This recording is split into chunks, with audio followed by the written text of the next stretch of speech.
Good morning, students. Welcome to Maths and Science tutoring classes. Today I am going to explain most important chapter of your class 10 trigonometry. ये आपके लिए थोड़ा नया chapter होगा क्योंकि previous classes में हम लोग ये सब इस चैप्टर को नहीं पढ़े हैं। तो चलिए देखते हैं इसमें कि ये है क्या, इसका यूजेस एप्लीकेशंस क्या होते हैं। फर्स्ट ऑफ ऑल अगर हम लोग ध्यान दें वर्ड ट्रिग्नोमेट्री पर, तो ट्रिग्नोमेट्री वर्ड जो है वो एक ग्रीक वर्ड है जो tri, three, gon, side, metron, measure, that means कि ट्राई, गॉन, मेट्रॉन से बना हुआ है। और ट्राई का मतलब होता है थ्री, गॉन का मतलब साइड और मेट्रॉन का मतलब मेजर होता है। तो अगर हम लोग इसके वर्ड्स को ब्रेक करके देखें तो इसका मतलब क्या हो गया कि ट्रिग्नोमेट्री दैट मीन्स कि थ्री साइड्स का मेज़रमेंट करना। और हमेशा इसमें ध्यान रखना ये होता है कि हमेशा ये राइट एंगल्स में वर्क करता है। तो इस चैप्टर में हम लोग स्टडी करेंगे कि sides of the right angles with respect to acute angles, मतलब जो हम लोग का मेज़रमेंट होगा वो हमेशा राइट एंगल ट्रायंगल्स में होगा। फर्स्ट ऑफ ऑल इसमें हम लोग देख लेते हैं क्या कि कौन कौन से टॉपिक्स को हमको इसमें डिस्कशन करना है। तो इसमें चार टॉपिक्स हैं। First, trigonometric ratios of the angles, मतलब क्या है यहाँ पे पढ़ना हम लोग को, trigonometric ratios of the angles. Angles का ट्रिग्नोमेट्रिक रेशियोज क्या होगा, trigonometric ratios of specific angles, specific angles के ट्रिग्नोमेट्रिक रेशियोज को कैलकुलेशन करना है। कॉम्प्लीमेंट्री एंगल्स का कैलकुलेशन करना है। एंड ट्रिग्नोमेट्रिक आइडेंटिटीज़, ये जो होता है ये काफ़ी इम्पोर्टेंट होता है और चारों ही टॉपिक से क्वेश्चंस बोर्ड में पूछे जाते हैं। ठीक है, तो एक एक करके हम लोग टॉपिक्स को देखते हैं कि है ये क्या। First of all trigonometric ratios of the angles का अगर बात करें तो इसमें हमको क्या देखना है कि जैसे हम पहले भी बताएं क्या कि हमेशा ट्रिग्नोमेट्री में राइट एंगल ट्रायंगल को ही यूज़ करते हैं, राइट एंगल ट्रायंगल्स। तो पहले देखते हैं कि इस ट्रायंगल्स में हम लोग कैसे क्या कर सकते हैं। मान लीजिए कि ए बी सी एक राइट एंगल ट्रायंगल है जिसमें बी 90 डिग्री है। अगर हमको एंगल ए और सी दो एंगल हैं, ये दोनों का दोनों एक्यूट एंगल होगा, मतलब कि 90 से कम होगा।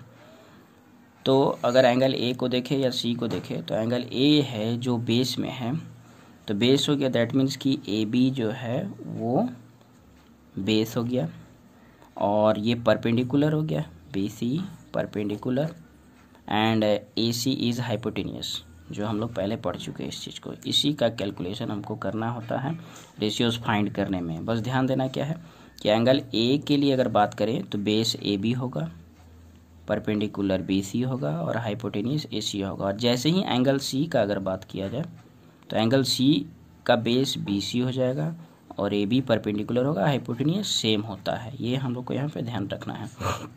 अब एक करके हम लोग रेशियोज को देखते हैं। Okay, ratios for angle A. पहले हम लोग क्या करते हैं, इस बेस वाले एंगल के लिए, एंगल ए के लिए फाइंड करते हैं कि क्या क्या रेशियोज हम लोग फाइंड कर सकते हैं। रेशियोज कहना क्या क्या है कि हम लोग ट्रिग्नोमेट्री में 6 बेसिकली टर्म्स को यूज करते हैं, साइन, कॉस, टैन, कॉट, सेक और कॉसेक। ठीक है, तो देखते हैं फॉर एंगल ए के लिए साइन ए, दैट मीन्स क्या है कि ये जो यहाँ साइन के बाद ये टर्म यूज होता है ये एंगल को रिप्रेजेंट करता है। मतलब ए के पोजीशन के पास जितना एंगल होगा वो यहाँ पे लिखेंगे। तो sine angle A, sine angle A का वैल्यू होता है परपेंडिकुलर, दैट मीन्स कि बी सी बाई हाइपोटेनियस। तो हाइपोटेनियस क्या है, ए सी, तो B C by A C. Okay, cos के लिए, कॉस एंगल ए के लिए ही कॉस, कॉस के लिए क्या होता है, base by hypotenuse, base by hypotenuse. तो बेस में ए बी और इसका वैल्यू ए सी। ठीक है, बस हमको यहाँ दो ही याद रखना है, बाकी सारा का सारा एक दूसरे का अपोजिट होता है और बाकी डिराइव कर सकते खुद से हम लोग। जैसे टैन की बात करें तो टैन जो होता है वो परपेंडिकुलर बाई बेस होता है। तो परपेंडिकुलर हो गया बी सी और बेस हो गया ए बी। इसको हम लोग डिराइव कर सकते हैं ईजिली वे में। जैसे क्या, वो हम थोड़ी देर में डिस्कस करेंगे। कॉट, कॉट को अगर देखें तो कॉट जो होता है वो टैन का उल्टा होता है। तो टैन को अगर हम लोग B C by A B लिखे हैं तो कॉट को ए बी बाई ए सी लिखेंगे। कॉसेक जो होता है वो साइन का उल्टा होता है। तो साइन होता है बी सी बाई ए सी मतलब परपेंडिकुलर बाई हाइपोटेनियस। तो कॉसेक क्या हो जाएगा, hypotenuse by perpendicular, that means कि ए बी बाई ए सी। और कॉस का उल्टा सेक होता है।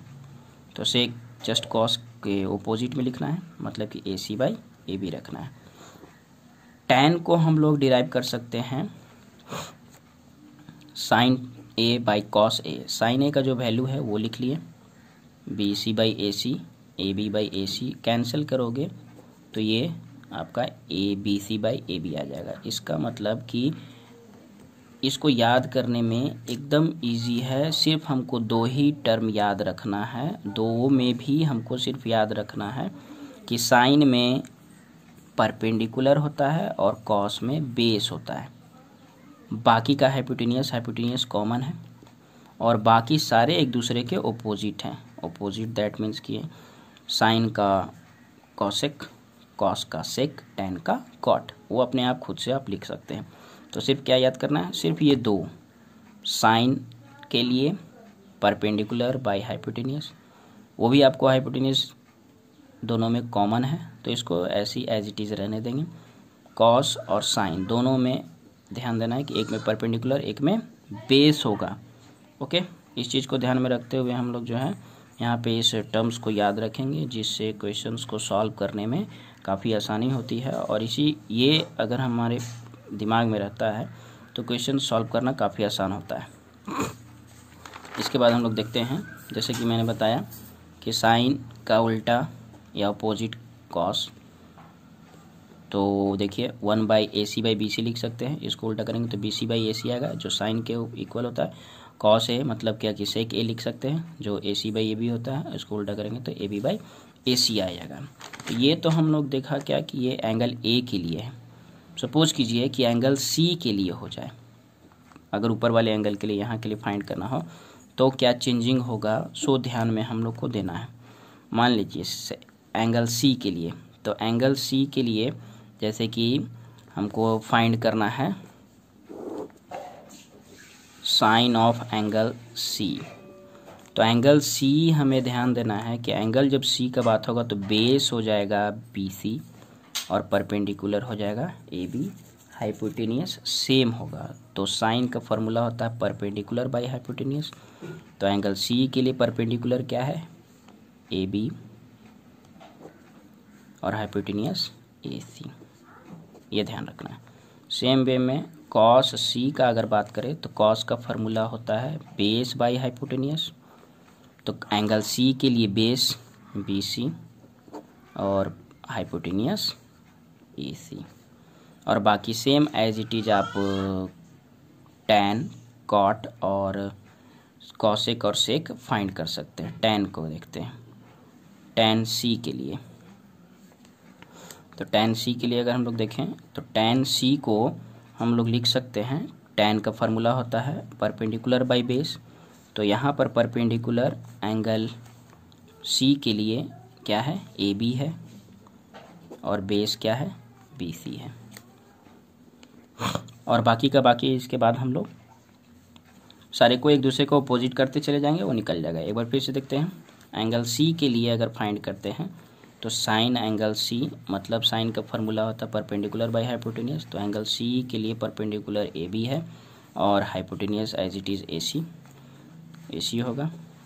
और एंगल कॉस सी का अगर बात करते हैं तो कॉस के फार्मूले में देखें अगर तो बेस बाई हाइपोटेनियस, और एंगल सी के लिए बेस पर बी सी और हाइपोटेनियस ए सी। और टैन के लिए अगर देखें तो टैन का फार्मूला में हम लोग देखोगे तो परपेंडिकुलर बाई बेस होता है। तो यहाँ पे परपेंडिकुलर एंगल सी के लिए ए बी है और बेस बी सी है। ये इम्पोर्टेंट है देखना हम लोग को इस चैप्टर्स में कि किसी भी तरह से एंगल सी और ए में कन्फ्यूजन नहीं करना है। एंगल ए के लिए बेस ए बी होगा और परपेंडिकुलर बी सी होगा, बट जैसे ही ये चेंज हो जाएगा, एंगल सी ऊपर चला जाएगा, तो ये एंगल जहाँ बना हुआ है वो बेस हो जाएगा और उसके ओपोजिट वाला परपेंडिकुलर टर्म होगा। ठीक है, तो यहाँ हमको ये ध्यान देना है कि एंगल सी के लिए बेस BC और परपेंडिकुलर AB होगा। उस चीज़ को ध्यान में रखते हुए हम लोग सारे ट्रिग्नोमेट्रिक रेशियोज़ को लिखेंगे और ध्यान से उसको यूज करेंगे। इसकी गलती होने पे क्या होते हैं कि पूरे मार्क्स कट जाते हैं, इसलिए ध्यान देना है कि हमेशा हमको याद रखना है कि साइन एंगल के लिए परपेंडिकुलर बाय हाइपोटेनियस, कॉस के लिए बेस बाय हाइपोटेनियस, टैन के लिए परपेंडिकुलर बाय बेस, और बाकी एक दूसरे का जस्ट अपोजिट सारा चीज़ होता है, उसको देखेंगे।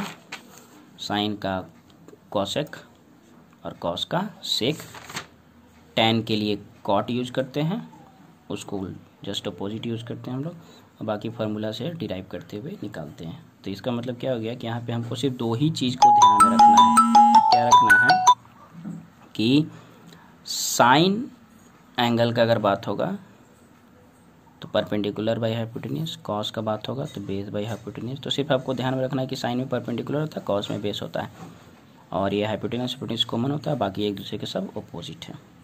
ठीक है, तो नेक्स्ट क्लास में हम लोग इससे रिलेटेड क्वेश्चंस को हम लोग देखेंगे और डिस्कस करेंगे कि कैसे इस पे क्वेश्चंस को सॉल्व किया जाता है। Okay, thank you.